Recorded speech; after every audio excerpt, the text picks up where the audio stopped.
On 3. 1, 2, 3. That was actually quite good. That's quite good. Yeah, it's better than just in the two of us. Yeah. Okay. We're live. We're live. Welcome to you, Emilia Lindfors. Yes. And I want to say Lindfors because I know it's Swedish origin, or is it Finnish actually? It is Finnish origin, but it is in Swedish. Okay, so it's a bit of both, I guess. Yeah, okay, cool. Exactly. Cool. But we've been looking forward to having you.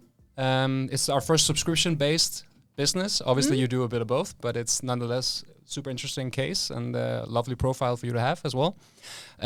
You've only been at Luxplus about 6 or 7 months now. Yeah, right? yeah. I'm a newcomer.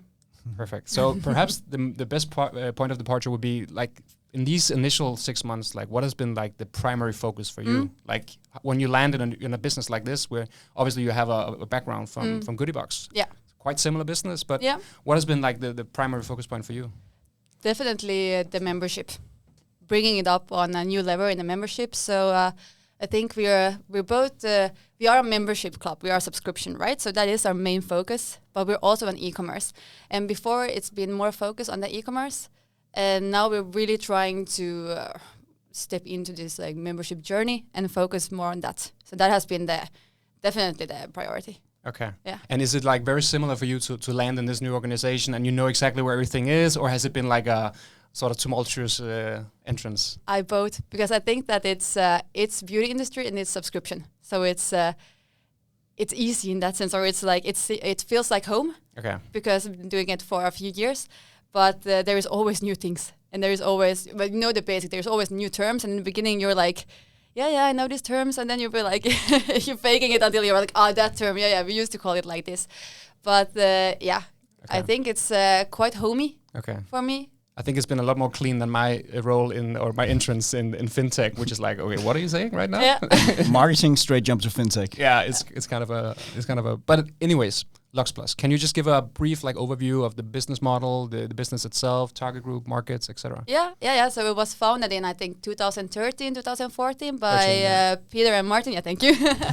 And they wanted to bring or make beauty more affordable for everyone. And therefore, there came a subscription. So it's you pay a monthly subscription fee, and you get access to, I think we have now 20,000 different beauty products. Some also not that beauty, but like beauty is definitely our driver. Who's the main target audience for this kind of business? Because I mean, beauty, obviously women, but are you niching down into a certain subcategory? How do you look at your target audience? We definitely look at, the big audience is women, and it's of course women over 18, because that is quite a requirement for a subscription business. But other than that, it's beauty nerds, I would say, people who really love beauty and like to get inspired and like to try different products. They are like maybe our main target group.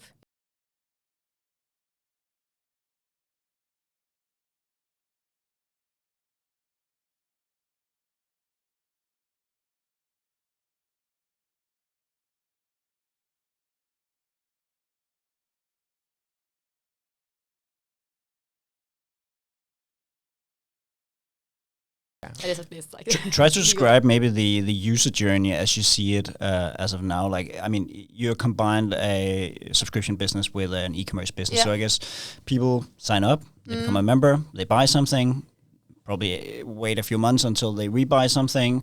Try to put some words into the user journey and how you see the whole customer journey. Yeah, I think our customer journey overall is something that we're trying to modify a bit at the moment as well, because we have been quite e-commerce driven, which means that we bring in customers based on low prices. And that is not necessarily always the best thing. So our biggest channel is Google Ads, and definitely of that Google Shopping. And that means that people see a product they really like, they search for that product. So it's first of all, it's reactive channel. Yeah. And then they see the product, it's a low price, they come in, and then we tell them that we're a membership club. So you can sign up for 30 days for free, and you can try it. And only then, if you choose to stay with us, you actually become a member and you start to pay. But it's the incentive might be a little bit of an issue there, because it's everyone knows that, right? Like if you've been on it's a long time ago since I've been on dating apps, but if you would be on a dating app, you would like find a nice person of whatever gender you prefer, and then it would be like, I'm a young person da da da da da, and you show up on a date and there's it's a significantly older person with like kids and stuff, and you're like, okay, this is not a commitment I was planning to make. Yeah. So the drop-off rate is significantly higher when that's the primary incentive, right? Yeah, exactly. So we have quite a big drop-out rate, as you say, before they become members. But then when they become members, then of course they tend to stick, because it is a nice concept as long as you get into that. And how do you work on actually modifying that? Because a fun fact, like Oliver, the developer you just say hi to before, he was like, Luxplus, I know them. I said, you do? And I said, yeah, I've been a customer many times. Okay, wow. But are you are you a subscriber? No, but I did this 1 month free, and then I bought a lot of stuff, and then I get back 6 months later, and Yes. So how do you actually modify that? Yeah, well, that is our biggest challenge. Yeah. The fact that we have, and that is also the tricky part by having a free trial, right? Because people come in and especially like bargain hunters, not saying that Oliver is a bargain hunter, but bargain hunters. Probably is. But they come in, they buy the cheap products, and then they leave again, and then we don't see them, except if we retarget them or we reactivate them, but they never came in with the idea of becoming members, right? So we're trying to really now acquire people through different channels where we can talk about the membership from the get-go. Yes. So that they know that it's a membership they're coming into, and also, not just be so product-focused, even though products are, of course, very important to us. It's all about the segmenting, I guess, because you have these very hardcore buyers, again, leading probably more to the female side, that are spending a lot of money every single month on beauty products. Yeah. And then you have Oliver or me that comes like once per 6 years when we need a new perfume or deodorant, right? Yeah, you should try perfume layering. That's a new thing. Layering? Okay, that's exciting. I'll talk to you about that afterwards. Okay, so that's your primary focus initially, like getting the sort of modifying that, and that leads over to marketing, right? Yep. As you're saying, right? Yeah. So how do you actually do it? Like just to get an idea, like you're that's about thinking about like a campaign, for example, in the content, the people that you're actually addressing, like. Yeah. That's the whole sort of funnel, I guess, you have to sort of modify, as you say. Yeah, and it's also very different based on which country we are in. But right now, like our biggest acquisition channel is definitely Google Shopping. So that is where we spend the most. That is where we drive most traffic from. Yeah. But we have building up paid SoMe quite heavily during the last few months. We're also using influencers, and at the moment we have a radio commercial going on in Sweden. So also trying to tap into the awareness channels, especially in countries outside Denmark. Yeah. We try, so like to put maybe a theme on it, is that we try to move into more push channels than pull channels. Yeah. Yeah, that makes sense. Create more demand. Exactly. And capturing. Yeah. And in terms of like the revenue, you did over 300 million last year. Like what's the split between like regular e-commerce versus like subscription-based purchases? Like is there any way to like cut that cake, so to say? Well, how we look at revenue is actually we look at it separate. So we have the subscription revenue and then we have product revenue. And subscription revenue is what keeps us going. And product revenue is very small for us because we really want to give the products to a really good price. So we basically margins are really small. Money on the products. Yeah. So we make money on the subscriptions. Okay. And the whole reasoning behind like your setup is the way that you can actually do it at that low cost is like you don't have any stores, you have your own warehouse, you get like good distributor deals. Yes. That's the whole setup, right? Yes. So the margins is like fairly low, I guess. Yeah, exactly. Okay. And you just mentioned you're in multiple countries. How many markets are you active in? We are in 7. 7 markets. Yes. Cool. And which one of the biggest one? Denmark coming? Denmark is the biggest one because this is also where it started, even though the other ones were like launched fairly almost the same time. But it's also the only country where we've done somewhat awareness campaigns at some point. Then followers are definitely Sweden and Norway, also the countries where we at the moment grow the most. Holland too, and then we have 3 smaller countries, which is Finland, Belgium, and UK. Do you ship locally, or do you have like warehouses centralized here in Denmark, or how we have one warehouse in Aalborg. So ship everything from here. Cool. Yeah. Okay, big place. It's pretty huge. Yeah, I've been there now 3 times actually during these 6 months. So I'm gonna take a break from the warehouse now, but it's really, really cool to see. It's the heart of everything because that's where it's. It's so funny because we've talked to a ton of e-commerce founders now, and so many of them, they are like, the warehouse is where everything goes out. That's where everything comes in. That's where we see all our products. That's where the whole digital world becomes alive in a way, right? Yeah. So especially if you don't have a store front. Exactly. Like if it's just a if warehouse. you're purely e-com, then that's the place where everything is in a way. Yeah. Oh, cool. And what about your role as like head of marketing, head of the e-commerce business? So can you take us through like the setup internally, like your team, for example? Yes. Like what does it look like? What roles do you have? Like how do you work with the different disciplines? Like Yeah. So we have a guy who takes care of everything Google Ads wise, obviously, because that is a huge priority for us. Then we have a CRO specialist, only hired a couple of months ago. So it's a full-time person doing Yes. just conversion rate optimization. Yes. Wow. And That's a luxury. It is, and it is also very needed, I can tell you. So it's, but that is also, very, very cool to have. Then we have a campaign manager, who in this case, titles don't always tell that much, but he kind of takes care of all the campaigns we throw at our members. So different kind of, obviously the basic offer campaigns, but also more fun campaigns and entertaining campaigns, and like really trying to work on the retention. Then we have, now I'm taking them how they sit, so there might not be any kind of like logic in it. But then we have a social media manager. We have an influencer and partnership manager, a content team, which is graphic designer or designer overall, and a copywriter, and then we have a few freelancers there. Then we have a marketing automation specialist, so emails. We have quite a big team, and then we have also a student helper also for the campaign manager, and then we have some freelancing. Okay, two thoughts. When it comes to like getting a full-time person involved with the CRO, I was just thinking like, what's the size needed? Like, what's the volume of like monthly visits? Like, I'm just asking in general. Like, you have over 400,000 monthly visits. I think. What's the range that it makes sense to actually look into conversion rate optimization? Because I'm also talking to like people who get like 10,000 monthly visits, like really hyper tweaking everything, and like perhaps it would make sense to get more traffic or definitely. Well, we have a lot of traffic, so for us it makes sense, but it's also because we have a lot of members who keep returning, and we want to make it well worth for them. So it's both, and it's that's also I think an interesting part for this role, because there is both the acquisition part where you just bring them in and you want to get them to sign up, but after that it's really entertaining them, like keep them coming for more, and that's where I think it makes a lot of sense for us.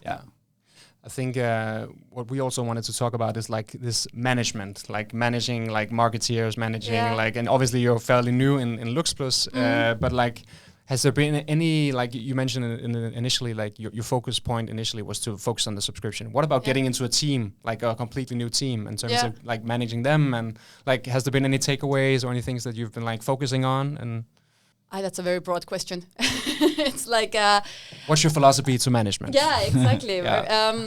I think overall I'm very informal. So and I also believe that everyone does their best. So I really have like faith or exactly, and I give them a lot of responsibility and a lot of ownership of whatever they do.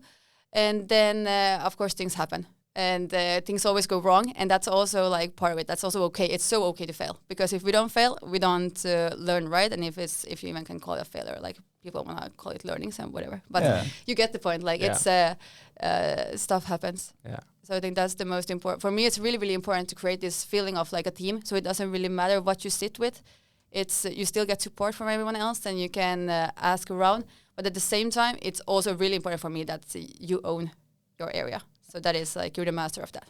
And if you're very sort of informal or laissez-faire in terms of the like day-to-day management, then you also, I imagine, need some sort of framework. Like, do you have like, I'm just thinking out loud, weekly one-on-ones, bi-weekly one-on-ones? Like, do you actually have some sort of... Yes. Yeah, you have some sort of... Yeah. We do monthly planning meetings, and now actually nicely going into the summer, but we have we have these walk and talks. So we I like walk and talks. It's the best. You were lying down out there. I had a lion talk. You lay and talk. Okay, that's a new thing. Tan and talk. Tan and talk. Exactly. Yeah. Nice, okay. But that's also a really nice way to get some time together. And sometimes we talk work, and sometimes we talk something else, and that's just whatever is needed at that point. Yeah. Maybe zooming out a little bit, because I can't help thinking like we're sitting in front of e-commerce / subscription specialist here. So looking back at your career within subscription, e-commerce, both Luxplus, but also Goodie Box, all the places you've been, what has been some of the greatest learnings you've had from everything you've done in terms of subscription and e-commerce when it comes to growing a business? Yeah, I think, keep your members. So when you get a member, don't lose them. I could also say it's way cheaper to keep them. Obviously it is, but it's also way better. You gain so much from them, because it's really hard to get someone in with subscriptions. That's the difficult part, to get someone in and get someone to actually think that it's worthwhile to pay for whatever you offer. But once you do that, then it's keeping them also. Then you can use referral programs, and you can use word of mouth, and you get a lot of things that helps you. So that is really the key. Say I'm a founder of an e-commerce / subscription business. What would you advise me in terms of keeping my members happy? What actions do I need to take on a monthly basis? What do I do basically? I think, this is also this is very like a answer to that, but just look at data. Yeah. So, because the data is your best go-to on what your members want, because your members are different, so they will want different things. So is that like purchase history, like retention and those kind of engagement, behavior data, yes, and of course purchase data as well. And then, but you get data from all interactions. You get data nowadays, right? So you can it's down to, okay, did they open emails? Did they not open emails? What email did they open? Okay, they don't like that email. Let's not send them that email. And then when they come to the website, well, let's not show them the content that was in that email, but let's show them something else instead. Yeah, because like I think it all leads back to personalization. Yeah. Like it's very like unique to the individual, right? For example, Oliver is very different from you if you were to convert like there. And I'm also thinking like, I hate to use the AI buzzword, but I think like AI potentially in the subscription business industry in general might make a huge impact in terms of actually narrowing down the specific communication, the specific like stage that the person is in. When would it make sense to actually like push them, whether it's on email, SMS? Like, I'm not sure if AI is a thing. It is definitely a thing. Okay. Yeah, and it's a big thing. And I think all of us see the articles and we're like, ooh, that's scary. Like, should we? And then we all like, what? It could help us a little bit, so we'll just, we'll still use it. But yeah, definitely a big thing. It's something that we look towards all the time, and we're hoping to use more and more. Because even though, and it's not about necessarily making things more efficient. Like it's just they might still spend a lot of time, and we still might want to have them on our site for like even an hour, but it's just to show the relevant content, right? Things that keeps them interested, because even though we're selling products, but you can also get tips and inspiration and other things that makes the subscription fee worthwhile. Yeah, that makes sense. Have you started, like, besides using ChatGPT to actually map out a blog post or whatever, has there been any like use cases where AI has actually helped in this regard in terms of personalization, or is that still a bit far out in the future? It is still a bit far out in the future, and we do use it for texts. Yeah, mainly. So your copywriters are using it for inspiration. Yeah. Also saw a very interesting campaign title today. I was like, oh, okay. And I was like, but that was ChatGPT apparently. So was it interesting in the good way or in the bad way? No, this was maybe more a bad way. Okay. Was it a lot of emojis and exclamation points? I think that ChatGPT really loves those. Yeah. I think it was very fancy word put together in a very creative way. Oh, okay. Yeah, that's not so good. Digging a little bit deeper on the what do I do to maintain my membership base, I can't help thinking of the comparison of gym membership, basically. Yeah. So I sign up, I'm motivated the first month, and then my motivation slightly decreases in a way. It's somehow similar, at least in terms of the behavior. Yeah. You sign up, you buy something, you might not need something for a certain period of time. No. How do you know that, okay, this is a motivation that's sort of decreasing a little bit? What do we do? When do we know when's the right time to send that email or find some new products that will lure them back in? How do you look at all that from a more strategic perspective? Maybe? Yeah, we have some more generic behaviors that we target with flows. So we have constant flows running without us doing anything to that. But then, of course, we can look at, okay, if you haven't purchased anything in a month, that's maybe okay. 2 months starts to be wearing 3 months, then we're down on a bad path. Yeah.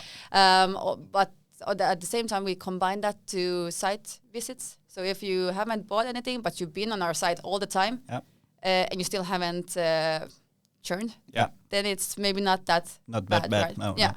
So it depends a lot on that. And then how we tackle that, we basically, we send them offers that they can't resist, we hope. That is the main thing. Because I guess with my gym membership, let's just be frank here. Let's be frank. You don't have a gym membership. Well, I used to have, but then I churned. Yeah. Because you didn't go. Because I didn't go. And I had it maybe for 6 months. And then I got an email saying, hey, maybe it's about time you get down in the gym. And I was like, maybe I just... They shouldn't remind you. Almost shouldn't forget, remind right? me. Yeah. And that's, I guess, a bit of a challenge. What should we do now? It's 6 months, no purchase. They haven't really logged in. Yeah. Is that better not to send an email than to send an email and almost right? Yeah.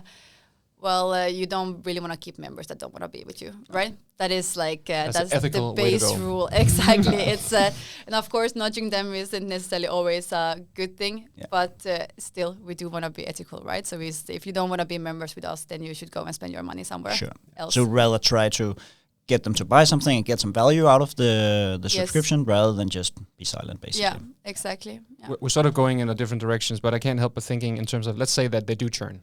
Okay, what about like a win-back campaign? Like, how do we actually work around that? Because I talked with actually a Danish startup not so long ago. I think it was called PostBuddy. Shout out to PostBuddy, which has I think a great solution to the win-back sort of campaign flow. Because instead of just hammering them with emails, which probably or might go to a spam, they actually help e-commerce businesses with an actual letter. Direct mail. Okay, yeah. So I think like direct mail, I think the open rates might be like even higher, like almost. If you get a physical, you have to open it, right? And you're much more inclined to actually read it because you have it in your hand compared to being in the computer where you get a lot of other things moving in. Yeah. So that was one way I thought was quite unique in terms of actually getting people back. But how do you use it, and could you see that as a solution? We actually have thought about it, and we haven't yet moved on it for different reasons. Also know some other subscription businesses that do the same, so maybe it is a good thing. But we look at it already earlier. So having a subscription where you lose something when you churn. So with Luxplus, you can gather bonus cash that you then lose if you churn. So it's kind of money in the bank that you don't get. Also having maybe different kind of benefits that you then lose as well, or even if you're just thinking of like stopping for a while and then coming back, then you still might lose them, right? So kind of trying at that point already to say like, hey, you should stay because it's these things, but of course still people churn, right? And for us right now, it is emails. That is mainly the reactivation channel that we're using. So this loss aversion, I think that's what they call, right? Like this human bias, obviously it works. Like you have earned this many points. Yeah. You don't want to churn now, do you? Yeah, exactly. But then you could also just use them and then go, right? So it's that's true. That's it's just to build up as good of a loyalty program as possible so that they don't want to go. Do you also, sorry Nikolai, do you also get like let's say I do a referral, I refer Oliver, do I get bonus points for that? You will eventually. Right now, you won't. That's a really good one. Yes. That's cliffhanger. Yeah. Okay. I was just thinking. You mentioned your team. You have your different kind of team lined up. Where marketing or automation is. There are someone driving top funnel traffic. How do you what are your different KPIs? How do you look at how do you measure retention? How do you measure a new business, if you will, like a new traffic coming in? Try to put some words into the sort of KPI framework you have. Well, our most important KPI is, of course, subscription revenue and therefore paying members. So that is our main KPI that we look at. And for these members, we look at CLV, so customer lifetime value. How long have they been with us? Because that way we can also then determine our customer acquisition cost.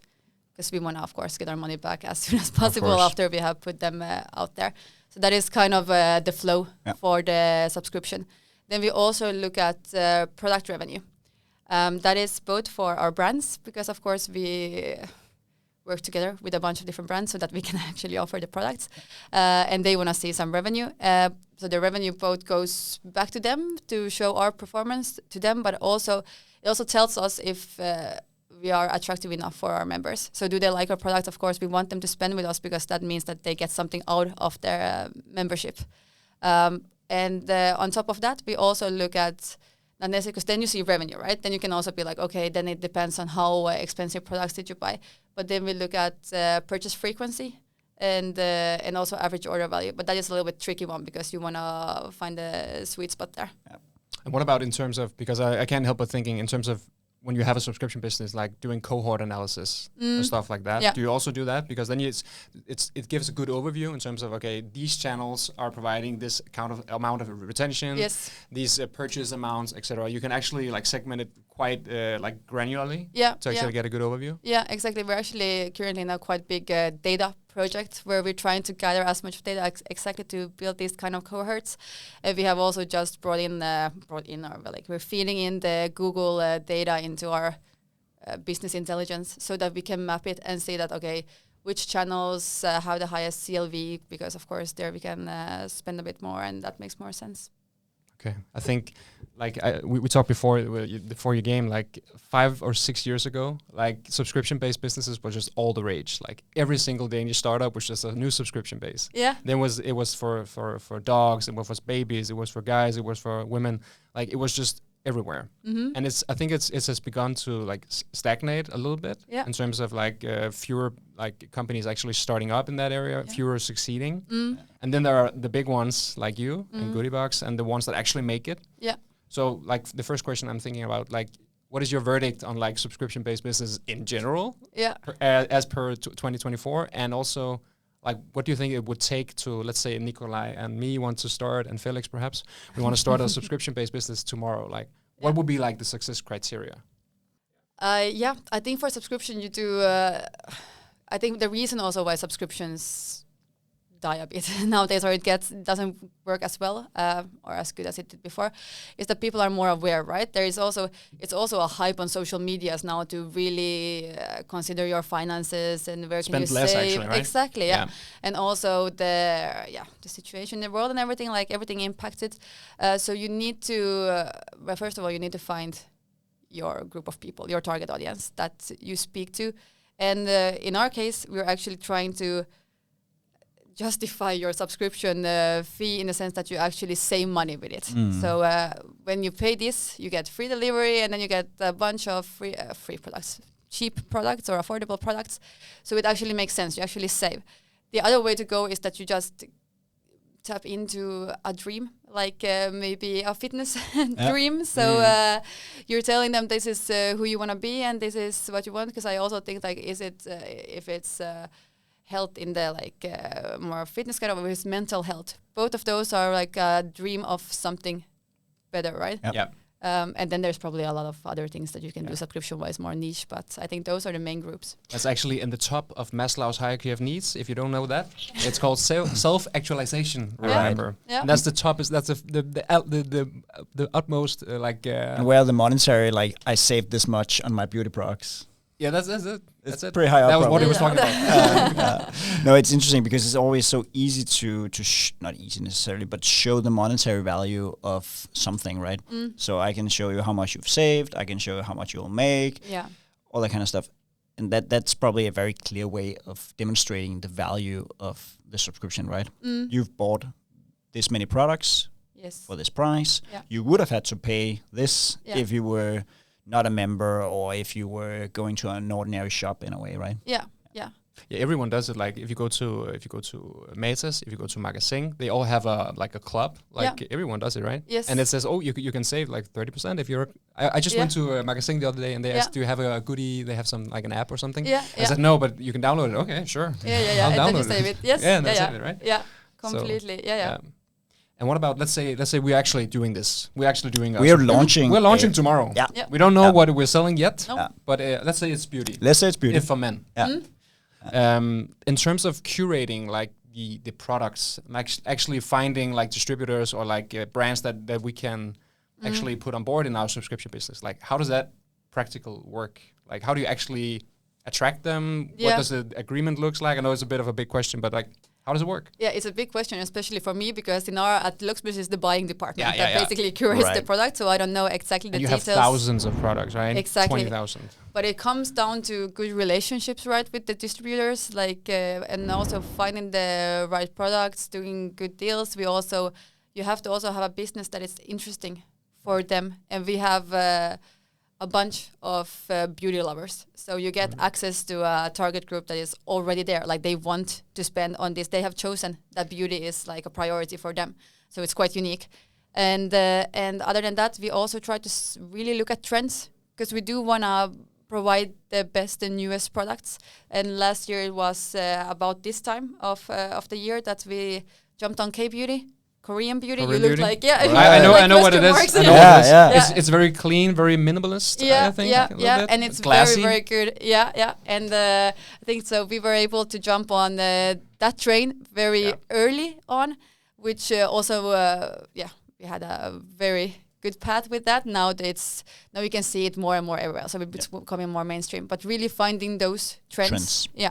And those are perhaps also like a pitfall. Like if you don't have a sort of concept, if you don't have a very strong like target group that has a very strong urge to self-actualize and become their best version of themselves, then it's rather difficult to both get distributors, because there's not a clear line for them to sell their products, but also customers, because like who are you actually for? Exactly. If it's just a subscription box for guys, then like what's it really for? Yeah, and it's also about beauty is interesting in the sense because you choose some beauty products that you will not change, right? A lot of women have used the same face cream since they were 20 because this is the one face cream that works for them, right? So you have maybe some basic products, but then on top of that you build on with other products. And also then there is a difference for us whether we push products and on the beauty industry per se, because we don't really need to drive it in the sense that we come up with new things like perfume layering, for example. That's nothing that we necessarily come up with. We just, the brands tell us that this is the trend now, and then we tap on that. So it's... Okay. So you have a fairly close like relationship also with the brands themselves, that they are actually helping you curate like this is the trends within our sort of niche, or yes, that too. And then we also have a very close collaboration with TikTok. Okay. No, not with TikTok per se, but we have influencers or creators. We have influencers, and we also have in-house TikTok enthusiasts that are very, very on top of the trends. If you take your full marketing budget, and how is it like allocated across your different channels? How much is Google in terms of, and how much is influencers? Yeah. Put some percentages to each of the different categories. Yeah, we're actually growing influencers now quite a lot. So we have just right now we have our biggest influencer collaboration going on in Sweden at the moment, which she just pushed out the YouTube video yesterday, so we don't yet know how it's going. So that percentage is definitely growing, but it's been quite small because I can easily say that it's like I think we have like 20% of paid social, and then like the biggest chunk almost and all has been way almost probably closer to 90% before is Google Shopping. Google Shopping. So it is, and specifically Google Shopping. So it's huge. But I guess you can price match and show the cheap price in Google Shopping, and thereby also showing the world that you have some actually like really cheap products. And that drives traffic, and obviously they have to become a member to get that price. Yes. Yeah. So they come in for the affordable price. Low price always sounds a little bit negative, but affordable price. And then we make sure to tell them that it's a membership, of course, because that is our responsibility. And you can also buy the products one-off. For normal price. You can do that. So then you just tick the box of that you want to buy a normal price, and then, of course, you're not signing up for a membership. How many people do that? Is that what percentage of? Very low. Yeah. It's we don't really consider that much. Most people use the... So it's like plus 90% that is subscription. Yeah, completely. Purchases. Yeah. All right, cool. What about in terms of you mentioned you had a big influencer collaboration going now, and that's becoming a big part of the business. Is it always like macro influencers, like big profiles that has a platform, for example, YouTube, where they're talking about beauty, or is it also like micro, we're just sending a shit ton of coupons out and we hope that something converts, or it's both. We have actually been doing more micro influencers before, but now we have the micro influencers are a little bit paused now just because of resources. You have to prioritize. Right now we're pushing macro influencers, and we're also doing affiliate influencers to see how that could work for us. So like proper affiliate campaigns. Because that is quite nice, because then you get the affiliate influencers. I think the main thing that is good about them is that they come with a mindset that they're very tactical. Yeah, exactly, very tactical, and then you get the awareness at the same time, right? Yeah. So that's the pro with them. Maybe less in touch with their audiences in a way, where the influencers, the real influencers, they're really like in touch and know what their audience want, what they like. Where the affiliate might sometimes sacrifice a little bit the aesthetics of their ads in order to get the conversion. Maybe. Yeah, completely. And it's also almost with influencers, you almost have to think about it as in the full funnel, because macro influencers, they are definitely more awareness. They also cost more, and then you don't see that many like sales coming in directly from them, which makes it tricky. Whereas then more normal influencers or micro influencers, somewhere there in the middle, they actually might bring in more subscribers. Cool. We also noticed, like in terms of we're talking about growth, we're talking about marketing. You have Google Shopping, which is big. Influencers is becoming even bigger, but paid social is always gaining ground, or also gaining ground. Yes. And we saw that you had some quite like untraditional ads running on Meta. In terms of the top funnel, like you had some. Like I think Felix can share them for the video, but like it's like text messages between like two girlfriends. It's like Apple Notes where people have like written in notes. Like, can you talk about like first of all the strategy or the thoughts behind it, but also like is it converting? Is it good? Is it, those are our best performing ads. So yes, those are well spotted. Not necessarily the copy you have there, but we have a few different. But the format in general. Exactly, the format, and yes, we're pushing more on paid social, because that's just a good channel for when you want to get your message out. And for these specific ads, it's two different strategies. So the one with the messenger, it's social proof, right? So it's two girlfriends talking to each other, and we also have some where we have like product images also to put together, like combine the social proof with some product angle. And the other one, the notes ad, I think we have one the one which works best of the notes ad is the one which is like a huskeliste. Yeah. So what would that be in English? Well, it doesn't really matter, right? I guess huskeliste. And that's, I think it's about stopping and getting people, like you scroll on social, it goes so fast. But when you see something like that, you get a peek into someone's personal life. And that's how you feel like, when you're also in the grocery store, you always look at what does the person before you buy. To-do list or whatever. Yeah, exactly. So then you stop. So that's, it also has that sort of native feel, right? It looks like it's very like there's a lot of different like dogmas in terms of like paid social. You want people to stop. You can either do that by like splashing a color in their face, or you can start with a video like turned upside down, or you can just have something totally regular that you just see all the time, which is like the Notes app, for example. It looks like very you instant connection with it, right? Yeah, and it's also quite easy to get your message out, because it's so clean and clear, and it's like you can really quickly read whatever is said there. So. And it's a bit more unconventional, as you were saying, Peter. And I guess that's also what prevents banner blindness in a way, that you show people something that they didn't expect. Yeah. Because if you just showed a product image, they might, that's just an ad. I don't want to see that kind of. Yeah, that's a good point. And also, like, if you present this sort of talk between like two girlfriends compared to like, here's like the cheapest version of this product that you can actually find, like it's two very different incentives. Yeah. If you want the good clients, then you want someone who actually buys into the concept, which is the conversation, compared to actually like the product pack shot, like you're used to seeing, right? Yeah, exactly. And then you also you also use different ads in different parts of the journey, right? So it's this is more also if you don't really know Luxplus before, this could easily be your first look into Luxplus. Yeah. So that was what worked. What hasn't worked? Also, in terms of like your past history, like what in terms of subscription-based businesses, like what sort of formats or campaigns or like placement doesn't seem to work that well, if you can recall? Yeah. I think for Luxplus, the what doesn't work, product ads actually works quite well, where you have a product and you have a discounted price, but it doesn't work in the long run, so it doesn't retain. So upfront, it's really good. Yeah, exactly, and you get like, so also the algorithm thinks like, oh, this is amazing because we pushed the data back and they actually did, but in reality they didn't stay for that long. Then other than that, I think it's also really trying to think, but I think I done a lot of influencer collaborations back in the day with Goodiebox that did not work, because that is also a really, you test and then it goes well or you fail. You don't really know, but it's very common that it doesn't go like just okay.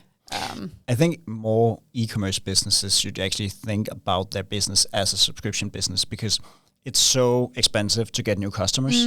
So if you don't think about it as a customer that needs to stick, and not just doing ads for the upfront revenue that you get from it, but that you actually think about acquiring a customer that's going to stick. If more people had that mindset, it might be a higher customer acquisition cost, but the lifetime value will be so much higher if you're driving the right customers instead of just any customer, I guess. Yeah. And I think the trick with a normal e-commerce would be then that if you pay that price every time they come in, right? So then you have to be very specific on segmenting and targeting and which channels you reach out to them for, because you want to, if you spend a higher acquisition cost, then you want to spend it once, and then you want to reach them through some other channels. And it's also something to do with the vertical, I guess, because like beauty itself, fitness is great. Like you can actually keep people in the long run, but like let's say it's a one-off, like I'm purchasing a vacuum cleaner. Yeah. Like it's fairly difficult for Needlefisk to actually hold me for like to get me to reconvert in like 6 months. Like I won't do it for like 4 years. Vacuum bags. Yeah, exactly. Vacuum bags, subscription perhaps. for that. But like it's very vertical based, I think. Yeah. Beauty fitness is a good one. So if we were to start a subscription business, fitness perhaps? If you look like a guy that knows something about fitness. Sure, I know. I do lift weights. Yeah. Okay. We are actually we're running out of time. Like we have so much we can talk about, but like time flies. Time flies. Yeah. Like in terms of like the retention, I think what would also be interesting to hear, like how do you actually work with like customer feedback, like in terms of getting the feedback loops and actually implementing them, whether it being in the initial like ad campaigns because we need the right people, if it's the content or product curation in terms of getting the right products, like how does that even work? Yeah. Well, the most customer feedback comes through data. That is, so it's not really like customers. So they're not writing in. Like, no, exactly. Yeah. Customers give us feedback all the time based on how they behave. Then, of course, our customer service also gets feedback that we use when they churn. We ask them why they're leaving and what the reasons for that is. So, and then we're actually thinking a little bit about implementing surveys for specific things as well. So actually asking them, like right now, for example, when we're going into different countries with a more of an awareness perspective, that was interesting to hear how they heard about us. Attribution. Yeah. Exactly. Okay. And what you mentioned that when people churn, you actually prompt them like, "Hey, sad to see you leave." Yeah. What's the reason behind it? Yes. Do you actually remember like the split or like? Yeah. I think it's actually quite funny because it's many that leave because of the subscription fee. So we have a few of these comments which is like, we love the concept, but not the subscription fee. And it's like, that's kind of part of it. So it's like the low prices, really, really nice. Love to push off for low prices, but then the subscription fee is then the reason. So it's... I guess it's back to showing that you've actually saved more money than you've spent. Exactly. In a way. If you can demonstrate that, that should convince them in a way, right? Yeah. And it is not for everyone. Like no business is for everyone. You just need to find the ones that it makes sense for, the ones that spend a lot on beauty, and of course we then have different products that you can. I actually tried something funny the other day. I downloaded an app called Headway. It's like a book summary app. Okay. So instead of like hearing like a podcast that takes like 2 hours, then you get like a 15-minute book summary. Okay. I got an ad on it on Instagram, so that sounds amazing. Yeah. Because I'm very optimized on my time. I'd like to try it out. I didn't actually like it that much. But I got a 7-day free trial, and then they actually prompt you, "Hey, tomorrow this ends, so you need to go out if you don't want it." Yep. Then I opted out, and then you say, "Are you sure?" You can actually get 50% off for the next year. Yeah. So like, I think there's a lot of subscription-based businesses that are just this subscription is just like fugazi, like it doesn't really matter that much to them. So they get like 50% off. Sure, why not? 75%? Are you really sure you don't want it? I can get it for 10% right now. Yeah. Right? Yeah. So I'm not saying that you should do it, but like, is there any like wisdom to that? Probably there is, because there's a lot of different subscription businesses do it. I personally really do not like it because it is that you have decided to go and now we're trying to keep you for free or more. So some subscription businesses even give it away for free, right? Or I said like stay 1 more month for 9 crowns or something. It's nothing, right? So you just I'll stay 1 more month and then you maybe forget to unsubscribe, so you have 2 more months. But again, it's the wrong incentive. Exactly, you're already on your way out. Yeah. So then if either you need to reactivate them, you need to get them to come back, because especially if they told us, hey, it's because you don't have this brand, then it's really nice for us to say, well, hey, now we have the brand. Yeah. Now you can come back. The devil's advocate would be they would rather have me for 50% of the price than not have me at all, because they have the content. They're not paying any more. Yeah, that is true. So I'm kind of in between, like, but we need to figure that out for our business, Nikolai. It's for sure. And I guess it's also, you could argue that it would be more fair to keep the good customers. So if you can see they've had some spending behavior or a purchase behavior that signals that, okay, this is a loyal customer who's been with us for a long time. Why are they suddenly leaving? Can we do something to keep them and make them happy again in a way, right? Yeah, definitely. I think also there is a lot of potential for segmentation there, right? So if a customer leaves who's been with you for over 6 months, it's probably different than one who's leaving you after 1 month. Exactly. So then you can offer also different things, definitely. Awesome. 45 minutes. We did it, guys. Yeah. Thank you so much for stopping by the studio. Thank you. It was a pleasure to have you. And I think like if anyone is listening that they actually have a subscription-based business, I think they'll get a lot of value. And for those who haven't, I think they want to do something now. For sure. I hope so. Thank you for having me. Pleasure. You're welcome. Tusind tak, fordi du lyttede med til denne episode af Let's Be Frank. Der kommer nye episoder hver eneste uge. Så hvis du ikke går glip af næste episode, så hop ind på YouTube, Spotify og subscribe. Og hvis du er nysgerrig på Franklin, hvor Nico og jeg vi kommer fra, så går du op ind på highfranklin.com for at læse mere.